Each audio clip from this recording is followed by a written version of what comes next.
ইসলাম বিরোধী রাষ্ট্র চালানের কোন কোরআনের ভিতরে আইন দেওয়া আছে? কোথাও নাই। যদি ওইটা থাকতো তবে আলেমরা ইসলাম শাসন এই পৃথিবীর জমিনে তারা আনতে চাইতো না। আজকে ইসলামকে দাবিয়ে রাখার জন্য একটা দল ষড়যন্ত্র করছে, আর আরেকটা দল ইতিমধ্যে ধ্বংস হয়ে গেছে। আর বাকি আরেকটা দল ইসলামকে ধ্বংস করার জন্য যারা যারা ষড়যন্ত্র করছে তারা কিন্তু বাকিটা ধ্বংস হয়ে যাবে।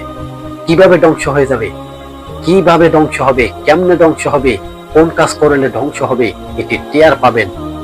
ক্ষমতা করছেন না, মায়ের কোল খালি করে ক্ষমতা হওয়ার জন্য মানুষকে হত্যা করছেন না। তবে লিখে রাখেন, মনে করবেন যে জুয়েল ভাই একটা কথা বলছিল যে এই কথাটা তো একবারে খাইতে গেল। আপনি বিশ্বাস করবেন না, জুলুমের জালেমের পতন কিন্তু আল্লাহ তাআলা নিজেই করে থাকেন। তাই বলবো, অনুরোধ করে বলবো, এখনো সময় আছে, ইসলামের দিকে ফিরে আসুন, ইসলামকে ভালোবাসতে শিখুন। মৃত্যু হইল যাতে লা ইলাহা ইল্লাল্লাহু মুহাম্মাদুর রাসূলুল্লাহ জবান থেকে বাহির হয়। আজকে একদল মানুষ ক্ষমতায় আসার জন্য হিয়ালের মতো মানুষকে হত্যা করছে।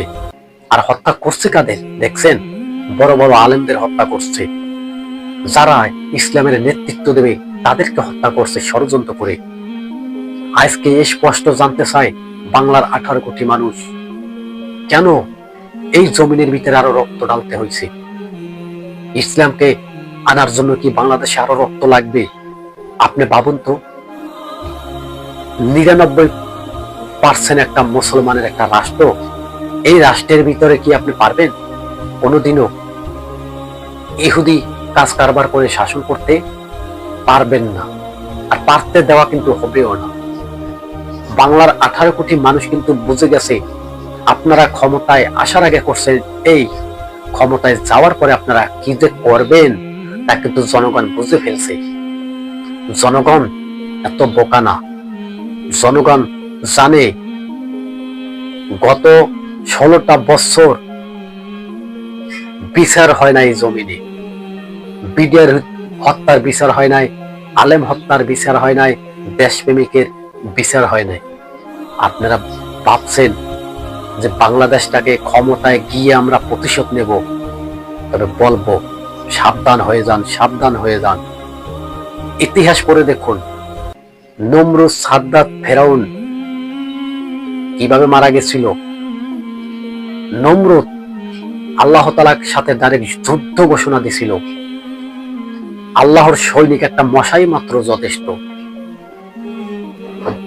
নমরুদ নিজের জুতা দিয়ে নিজের কপালটাকে পিটাইতে তা কিন্তু ঠান্ডা হয় নাই।